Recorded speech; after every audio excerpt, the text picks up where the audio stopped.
కానీ ఇంతమంది ఆల్రెడీ అప్రూవర్‌గా మారిన తర్వాత కవిత అనుచరులు అని చెప్పుకునే వాళ్ళు. ఆహ్, మీరు చెప్పినట్లుగా వాళ్ళ అకౌంట్స్ కావచ్చు, వాళ్ళ పీఏలు కావచ్చు, తర్వాత శరత్చంద్రారెడ్డి లాంటి వాళ్ళు కావచ్చు. ఈ బిజినెస్ డీల్‌లో ఉన్న వాళ్ళందరూ అప్రూవర్‌గా మారిపోయిన తర్వాత చాలా సమాచారం వచ్చుంటది ఈడీకి ఆల్రెడీ. అవును. అవును. కానీ కవిత దగ్గర ఇంకా ఇంకేం సమాచారం కోరుకుండొచ్చు ఈడీ? అయితే నాకు తెలిసి మొన్ననే ఒక రీసెంట్‌లీ ఇంకో అంటే దీనికి సంబంధించిన ఇంకో అతన్ని రౌస్ అవెన్యూ కోర్ట్‌లో ప్రొడ్యూస్ చేసినప్పుడు, మీ దగ్గర స్టేట్‌మెంట్స్ కన్నా ఇంకేమన్నా సాలిడ్ ఎవిడెన్స్ గిట్లా ఏమున్నది? అది తీసుకురండి అని అడగడం జరిగింది.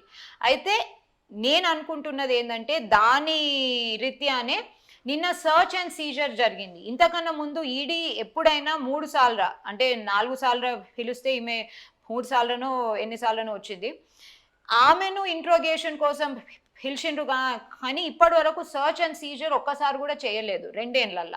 సో, ఆమె నిన్న స్పెసిఫికల్లీ వాళ్ళొచ్చిన కారణమే సెర్చ్ అండ్ సీజర్ కోసం.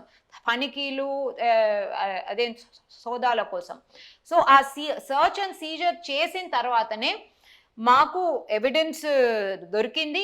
మీరు మనీ లాండరింగ్ చేశారు అనే అలిగేషన్ పెడుతూ సెక్షన్ 4 కింద 19 రెడ్ విత్ సెక్షన్ 4 కింద ఆమెను రిమాండ్‌లోకి తీసుకోవడం జరిగింది. ఇప్పటికి 3, 4 సార్లు ఈడీ విచారణకు పిలిస్తే కోర్టులో కేసుంది. ఆ కోర్టులో కేసు తేలిన తర్వాతనే వస్తా, అంతవరకు రాను అని చాలా సార్లు రిప్లై ఇచ్చిండ్రు. బహుశా నిన్న అరెస్ట్‌కు అంటే నిన్న సెర్చ్ అండ్ సీజ్‌కొచ్చి అరెస్ట్ చేయడానికి అదొక కారణం అనుకోవచ్చా? కోర్ట్‌లో కేసు ఉన్నంత మాత్రాన వాళ్ళు వాళ్ళ పని చేసుకోవాలని ఏం లేదండి. కోర్ట్ నుంచి సార్ కోర్ట్‌లో ఏదన్నా డైరెక్షన్ కోర్ట్‌లో మనకు కేసేసే అధికారము అందరికీ ఉంది. కోర్టులో కేసు పెండింగ్ ఉంది. పెండింగ్ ఉన్నప్పుడు ఈమెకు రిలీఫ్ ఇచ్చేటానికి, లేకపోతే ఈమెకేమన్నా ప్రొటెక్షన్ ఇవ్వడానికి ఎటువంటి ఇంటరిమ్ డైరెక్షన్ లేదు. ఇంటరిమ్ రిలీఫ్ అంటే ఒక స్టే. మీరు ఇన్వెస్టిగేషన్‌ని ఇన్ని రోజులు ఆపేయండి. లేకపోతే ఇన్వెస్టిగేషన్‌ని మేము నిర్ధారించే వరకు, ఈమె హక్కులను గురించి నిర్ధారించే వరకు మీరు ఆపేయండి.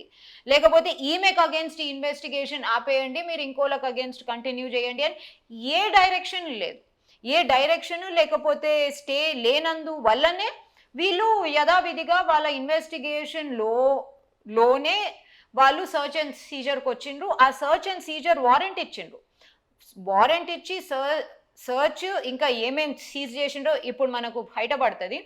సీజర్ తర్వాతనే ఆమెకు సెక్షన్ 19 అరెస్ట్ గురించి ఉంటది. కానీ section 4 of PMLA act punishment for money laundering. ఆ సెక్షన్ 4ని కూడా వాళ్ళు ఇంక్లూడ్ చేసి ఆమెను రిమాండ్‌లోకి తీసుకోవడం జరిగింది. మాకు అలిగేషన్ అంటే ఇప్పుడు మన కోర్టు డిసైడ్ చేసినప్పుడు కన్విక్షన్ అయితది. Allegation found to have laundered money and hence punishable under money laundering act అని చెప్పేసి సెక్షన్ 4ని కూడా వాళ్ళు కోట్ చేయడం జరిగింది. సో 19 రెడ్ విత్ 4 కిందనే ఆమెను రిమాండ్‌లోకి తీసుకున్నారు.